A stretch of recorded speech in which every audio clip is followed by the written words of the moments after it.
What's going on, everyone? Thanks for tuning in to another episode of the Ducks Dish podcast. I'm your host, Max Torres, with ScoopDuck on 3, coming to you live on a Tuesday, September 10th, 2024. We are riding out the last remainder of this little heat wave here in Long Beach. So I got the fan rolling. Hopefully it's not too loud on your guys' end, but it's Oregon State week, Civil War rivalry week for the Ducks and the Beavers, as Dan Lanning and Oregon prepared to head just up the road a little bit, about 40 or so minutes out to Corvallis for a rivalry matchup at Reser Stadium against the Oregon State Beavers.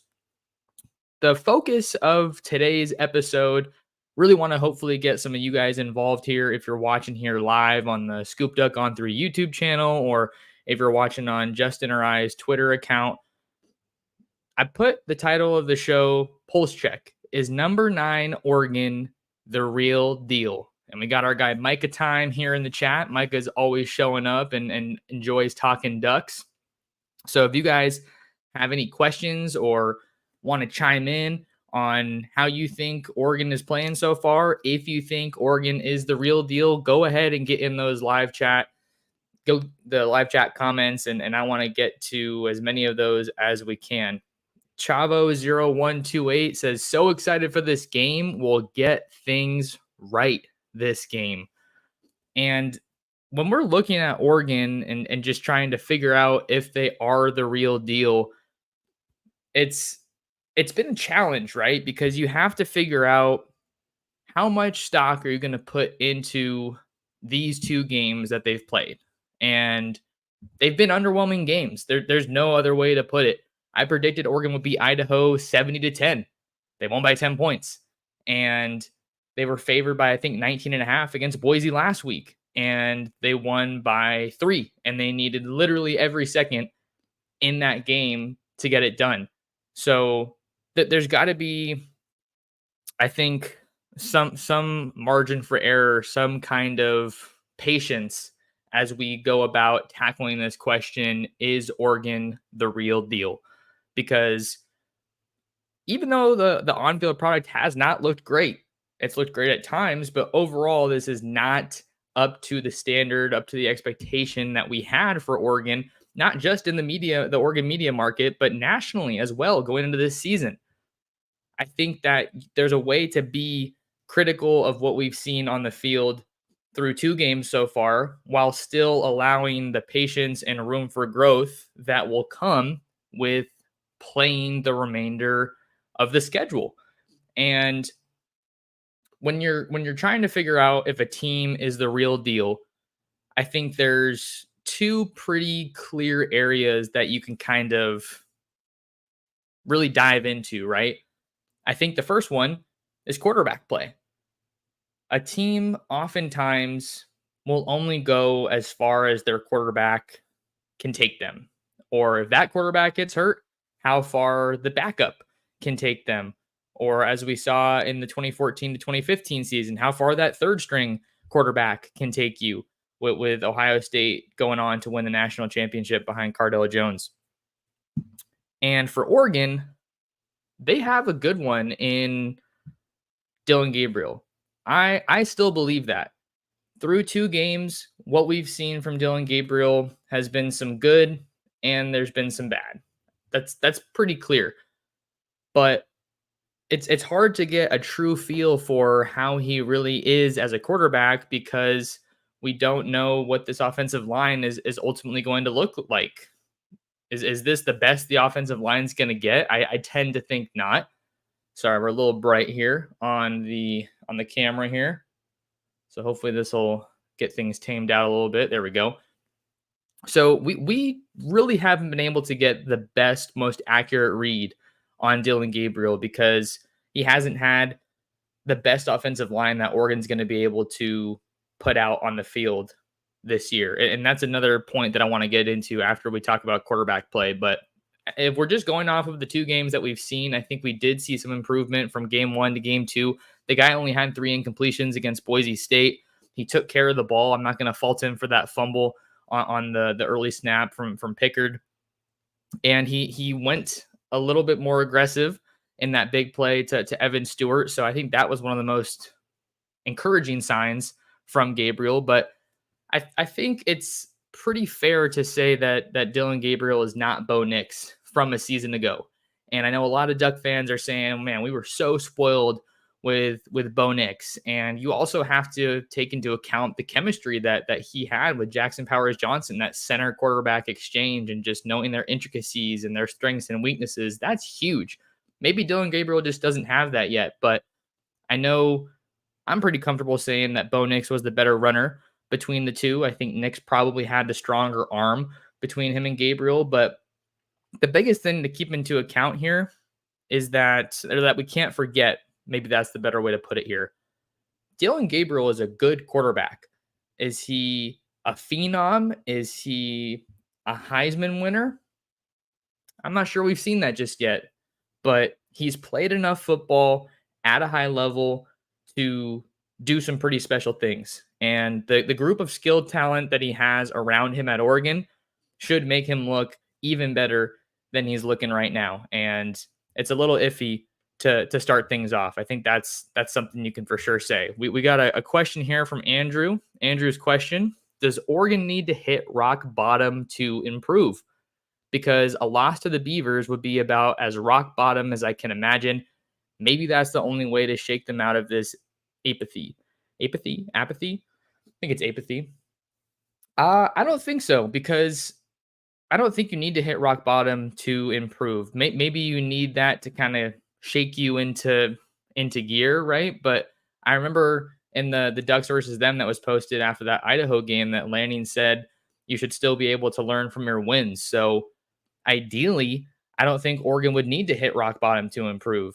I think you just go out and play each game, and you have some areas that you want to improve from week to week. And if those are improving, even if it's by a kind of a slim margin, then I think you're heading in the right direction. But maybe that is what Oregon needs. If you are looking at it from the lens of maybe this is a team that read too much of their press clippings in the offseason and just hasn't shown up the way that they've needed to.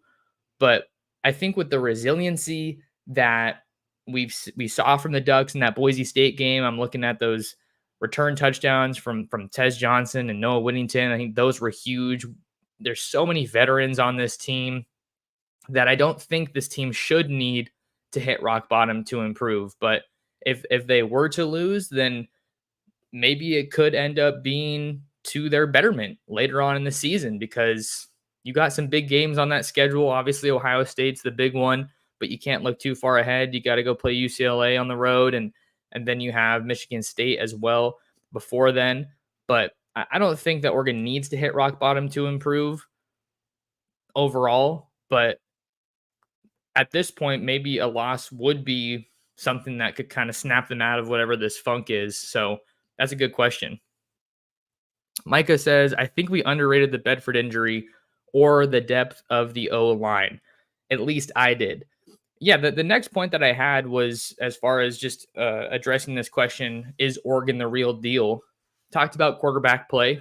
I don't think we're seeing it just yet, but I think that Dylan Gabriel still has it in him to make Oregon the real deal and be the real deal himself. But the other part of that is offensive line play and defensive line play. How do you handle yourself in the trenches? Are you asserting your will on your opponent when you have the ball?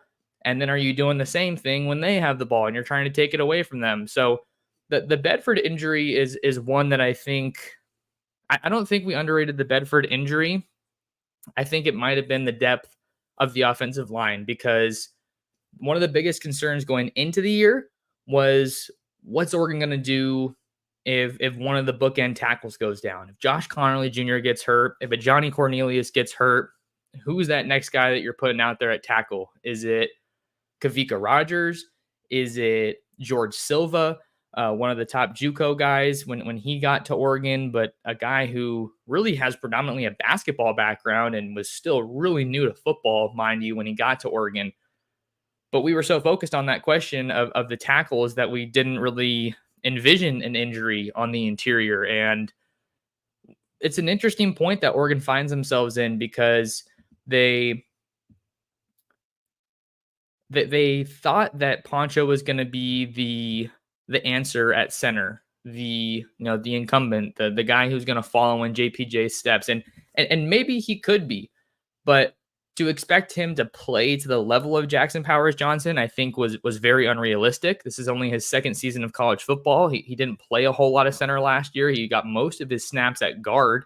And when Dan Lanning was talking about the offensive line on Monday during that press conference, he was asked about rotations, and no one specifically named, I don't think, in the question, Poncho and Charlie Pickard, but I was a little surprised to see that he kind of mentioned it's a tough deal because you have one center that is maybe having a little bit of issues snapping the ball, but he blocks well.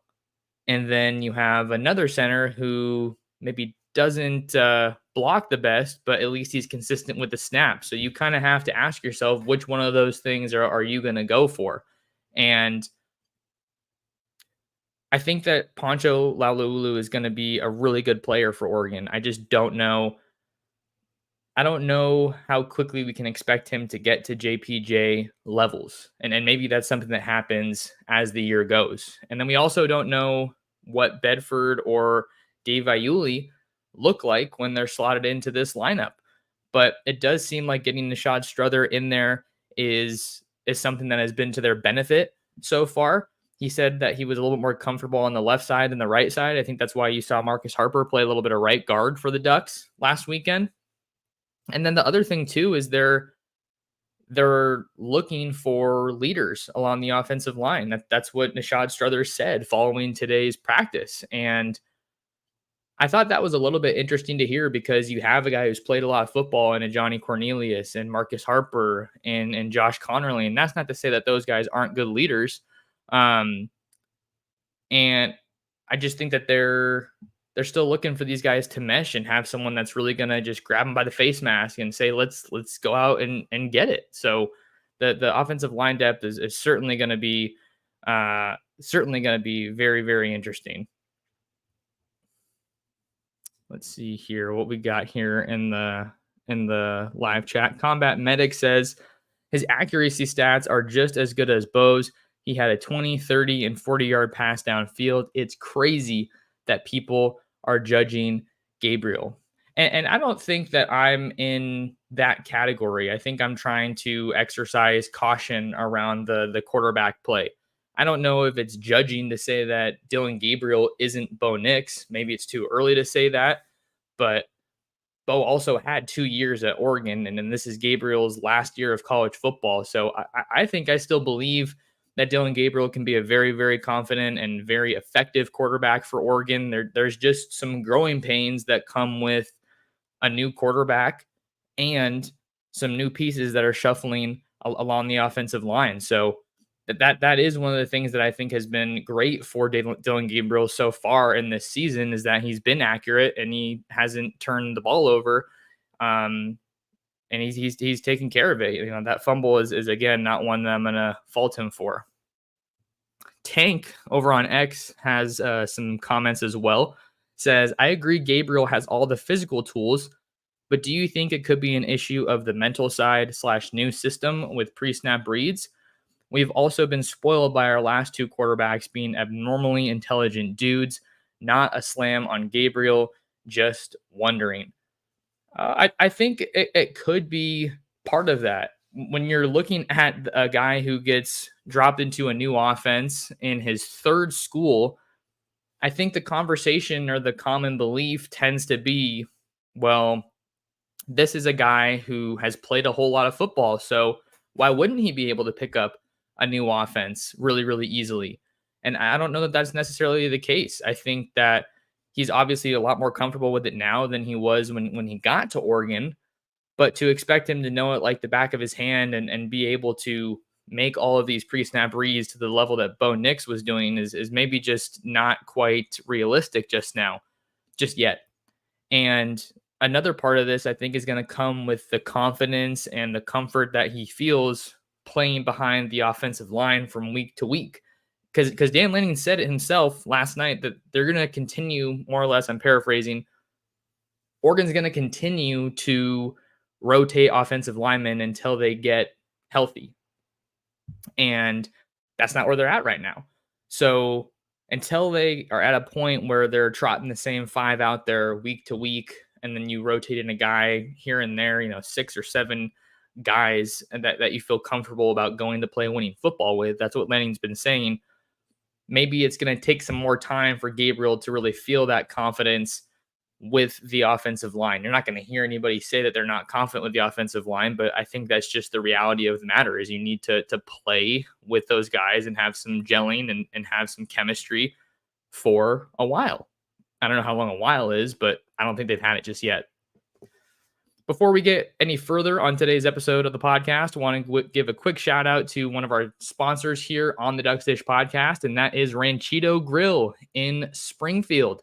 Not sure what your dinner plans are tonight, but head on over to Ranchito Grill at 1537 Mohawk Boulevard. You got to try their homemade tortillas. They got great food, a great environment, and they will take care of you. Say what's up to my guy, Ruben, and let him know that Max Torres sent you. We're rocking and rolling on a Tuesday afternoon, September 10th, 2024. I'm your host, Max Torres, with ScoopDuck on 3. Speaking of ScoopDuck on 3, I want to let you guys know about a very special opportunity promo that we're running over at the site. You can head over to ScoopDuck.com right now and use promo code GODUCKS in all capitals for 50% off an annual ScoopDuck membership. So head on over, use that promo code. Come and see us at ScoopDuck, where we have Justin Hopkins, Chad Simmons, Steve Wiltfong, and myself covering all things recruiting. And then we also have Lyndon Heil and Colin King over there bolstering our coverage as well. So come and see us. Come give us a try over at ScoopDuck. And I'm sure glad that you guys are here on the live stream today. We've had some great discussion in the comments, so keep those coming. Keep some questions coming. And let me know how you're feeling about this team as we kind of turn our attention to week 3 and an early rivalry matchup with the Oregon State Beavers. Another component that I think factors into this real deal conversation is, do you have playmakers in the secondary? And are those playmakers making plays? I think this is on paper at least, and you could maybe even say on the field, but maybe it's a little bit early to say that. We'll go with on paper. I think on paper, this has the makings of Oregon's best secondary since the 2019-2020 season, when they had Javon Holland, Verone McKinley, Diamador Lenore, Brady Breeze, Thomas Graham Jr. This secondary is straight up loaded. And some of that has been through high school recruiting. Some of that has been through junior college recruiting. Some of that has been through transfer portal recruiting. But early on, the guys who are showing up in the secondary are both new faces joining this team so far. And Captain Hiltz, I love the comment here. Brandon Johnson is the team MVP thus far. Brandon Johnson, the Duke transfer, has been balling out. He and Jabbar Muhammad have been two of the biggest bright spots on this secondary for Chris Hampton and Rashad Wadood. We are seeing these guys active every week. I think I heard in the presser today that the Ducks lead the nation in pass breakups through 2 weeks, which is not something to scoff at. I think that the more you see them being active in that category, batting passes away, it's going to lead to good things. It's going to lead to turnovers. It's going to lead to interceptions. It's going to lead to guys that are getting after the ball, getting their hat on the ball and forcing fumbles. So Brandon Johnson, I cannot say enough good things about him. He has had such a big impact since coming to Oregon. And Brandon Johnson, someone who wasn't even with the Ducks in the spring. So just looking at his acclimation window, he has been absolutely stellar. Combat Medic says people are like, Madsen had 17 out of 40 completions. Yeah, because the Ducks had 12 pass breakups. Yeah, they had a great showing in terms of PBUs against Boise State. And we know that a majority of their offense came from Ashton Genty with 197 yards and it was 2 or 3 touchdowns against the Ducks. So that said, Oregon's defense, we're still waiting to see if Jaleel Florence is when he's going to return. He hasn't played yet from my knowledge. Nico Reed has been really solid for the Ducks after what I would call an up and down year last year. He came over from Colorado, and last year was his first year with the Ducks, and he was with Demetrius Martin, who coached him over at Boulder and recruited him there as well. But the pass breakups in Oregon secondary have been really, really exciting. Kobe Savage comes over from Kansas State, and I think that he has really asserted himself in that room. Tyshim Johnson is another veteran guy that you have there who's played a lot of football and was really effective last year blitzing in some of those DB blitz packages that the Ducks drew up. So I think the secondary has all the potential in the world, and their ability to cover better, I think, just in general, their ability to cover, but also their ability to defend the pass is going to be, I think, something that can set them apart this year. Dante Manning has seemed solid so far to start the year as well. So through 2 games, I think Oregon definitely has those playmakers in the secondary, and that's how you can tell if a defense is the real deal and if a team is the real deal.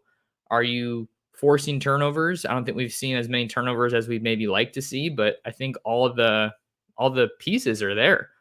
Chavo0128, thanks for the comment. Chavo says, I will say our special teams and secondary are shining. We rank first nationally in passes defended with 18. Yeah, I think that you and Combat Medic were both talking about that. That's the other huge bright spot with this team is special teams. Special teams have been okay, if not okay or mediocre the past couple of years for Oregon. I know for myself personally, it's been, what is this team doing in the return game? Because you have so many explosive playmakers and you just haven't seen Oregon be difference makers when it comes to returning. Well, maybe they heard that. I'm sure Joe Lowerg heard that because Tez Johnson had that punt return touchdown against Boise State, and then Noah Whittington said, hey, I might as well get it on the fun as well. And he had a 100-yard kickoff return for a touchdown. Might have dropped the ball a tad bit early there. I think we can all agree to that. But Jaden Lamar was there to ultimately bail him out. So the special teams look great. Kind of ironic, a little odd that Atticus Sappan didn't hit the game-winning field goal, but missed an extra point earlier on in that Boise State game. But he had an opportunity to send Oregon home victorious, and he rose to the occasion. So you got to give credit where it's due there. And the return that we've seen early on from special teams looks really nice. I saw that Ross James had, I think, 7 punts last week, and he was averaging 49.1 yards per punt. So the dude's practically flipping the field with every punt that he has, and that definitely deserves a bit of a shout out. Let's see what else we have here. Brad Johnson with a comment with T. Ferg, Evan Stewart, and Holden. I'd love to see Dylan just huck it up and let those boys go up and fight for it. Tall guys with great hands. It was awesome to see Trayshawn Holden finally get a break or have a big play for the Ducks, because I think he got a lot of attention at the end of that Pac-12 championship game when he nearly scored a touchdown late against the Huskies, but he showed that he's got some pretty serious speed, taking that slant all the way for a touchdown, and then Tez Johnson caught up with him towards the end of the play there. And I totally agree with your comment, Brad. I think one of the reasons I was so excited about Dylan Gabriel when he announced his commitment to Oregon was because the way he approaches football and the way he plays the game, that's a guy that you just have a shot with in every game you play if you have number 8 behind center. I don't think that necessarily what we've seen so far would indicate that, but I think he's got it in him. And I want to see some more of that aggression. I want to see him toss it up to T. Ferg, into Evan Stewart, into Trayshawn Holden. He definitely overthrew Trayshawn Holden on one of those passes against Boise State, but he's got plenty of weapons, and we're seeing a lot of Sadiq as well. That's been super exciting, and maybe we can see some more Kyler Casper as well. Ken McRae says flashes of brilliance and some not great. Consistency is the key now. Either way, go Ducks. Consistency is a key part here, and consistency is something that great teams do. They show up every single week, whether they're playing at home, whether they're playing on the road, whether they're playing at a neutral site field. And I think Oregon hasn't been consistent partially because they've been shooting themselves in the foot so much, whether it's penalties, whether it's missed blocks. There's a number of things that Oregon has done to shoot themselves in the foot, and it's been a big surprise because it's not become something that's common under Dan Lanning. I'm thinking more about the Mario Cristobal teams that I covered before Lanning got hired. That was something that was a lot more common, and guys just don't look like they're locked in. So that's, to me, it seems like that's a discipline thing. You just got to show up and play disciplined football. Don't get unsportsmanlike conduct penalties that negate a play. Don't get offsides penalties. Be disciplined and watch the football, something like that. So I think that that's another area where Oregon has room to grow. And when they get more disciplined, they're going to be more consistent, like Ken says right here. Combat Medic says, we are so deep at tight end. Zach Grace plays, and he isn't even on the 5-man depth chart. Yeah, I think that Zach Grace play against Idaho was in the I formation, which is crazy. And we don't really see too much of that because I think Gabriel went under center for that touchdown run. So shout out to Zach Grace on that touchdown block that he had against Idaho. Captain Hilt says penalties are actually systemic under Lanning. They average about 80 yards per game during his tenure. This has to be fixed. The penalties definitely need to be fixed because you're leaving yards on the table there. I saw some stat that says neither of Oregon's opponents, Idaho or Boise State, have been called for a holding penalty through 2 games, but you can't blame a discrepancy like that on what you're doing as a team. So for whatever reason, it's popping up as an issue. It's been an issue early on this year, and that's something that's going to need to get cleaned up moving forward. Micah says, if there's one thing Holden can do, it's running the slant. LOL. Yeah, Trayshawn Holden is an explosive guy. He's one of the bigger receivers that they have in that Junior Adams wide receiver room. So I'm glad that he is getting more touches early on in the season because he seemed like somebody to me that just needed more opportunities, just needed more passes to be thrown his way. And I'm a Trayshawn fan for sure. I remember in the press conference that he had last week before the Boise State game, he was asked about the record that Oregon has with Boise State and how the Ducks were 0-3, whatever it might be. And he said, they ain't beat me.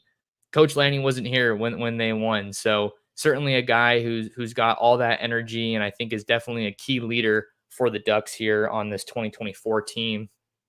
So one of the big things too that's going to determine if Oregon is the real deal is their mindset and how they're able to respond when they are punched in the mouth. I think we got a glimpse of that last week when Oregon had those big special teams plays to ultimately go on and win. They're not winning if they don't have those 2 returns. They're not winning if someone's not locked in enough like Jalen Lamar was to recover that ball in the end zone after Noah Whittington dropped it. So how they show up on Saturday in a hostile road environment, Reser Stadium is going to be really, really loud and crazy. This is the Oregon State Super Bowl. When you look at the rest of the schedule that they play, being one of the 2 remaining members of the Pac-12, it's going to be a lot of Mountain West teams. So is Oregon going to be able to show up on the road? Are they going to be able to show up in a rivalry game? Are we going to see 2023 Oregon versus Oregon State, or are we going to see 2022 Oregon versus Oregon State when the Ducks walked away from Corvallis with a sour taste in their mouth after losing that rivalry game? We'll see. This is why you got to line up and play the games. This is why it's fun to watch football. And this is where you see the DNA traits that Dan Lanning's talked about so much.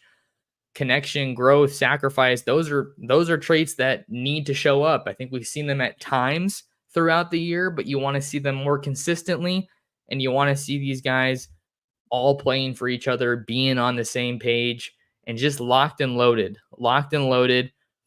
The biggest answer to this question that I kind of guided the podcast, is Oregon the real deal? I'm not sure yet. I'm honestly not sure yet. But like a lot of people have been saying, I think that there's a great team in there. There's a great team somewhere in that locker room in Eugene. And maybe it's a couple guys that need to show up and step up to become vocal leaders and just light a fire under this team, or maybe something else needs to happen. I don't know. I'm not a coach. I'm not a coach. I truly don't know. But we got a good question here that maybe we can wrap up with. Captain Hiltz, Max, who's your candidate for a vocal leader on offense? We desperately need one. I see a lot of quieter lead by example guys, but not many outspoken ones. Well, I think you would definitely want someone on the offensive line to be in that conversation. I don't think Josh Connerly is a super outspoken guy, or a Johnny really. They're both pretty laid back in their press conferences, and there's nothing wrong with that. That's just kind of the players that they are. I would say Trayshawn, if he's not already a leader, maybe Jordan James. How about Jordan James being a leader? He was absolutely grinding out that last drive that led to the Atticus Sappington game-winning field goal. You could tell that he had been beat up in that game, and that his body maybe just wasn't completely working with him. I think he might have hurt his arm or something at some point in that play. Just watching the broadcast, he was, huffing and puffing. Like, you could tell that the game was wearing on him, but he kept taking all those handoffs and helping the Ducks move the sticks and march closer to the end zone, or field goal range, if you will. So I think Jordan James is a great candidate to be a vocal leader on offense, because he is one of the guys that Will Stein wants to run this offense through. So great turnout here on the live stream. I really appreciate you guys taking some time out of your day to talk some Duck football with me. And I really want to keep getting that support. So make sure to like, comment, and subscribe if you guys haven't already subbed to the ScoopDuck On 3 YouTube channel. Maybe take it a step further. Hit that notification bell so you don't miss out on future episodes of the podcast, or when I go live with Justin or any of our guests. I'm going to be bringing on a guest later this week to preview the Oregon State game, and maybe even a former Duck, possibly. I'm working on that one. So make sure you guys follow me on all social media platforms at mtorresports, and make sure you go check us out. Come see us at scoopduck.com. Use that promo code GODUCKS for 50% off an annual membership. But man, until next time, really appreciate you guys tuning in to another episode of the Ducks Dish Podcast.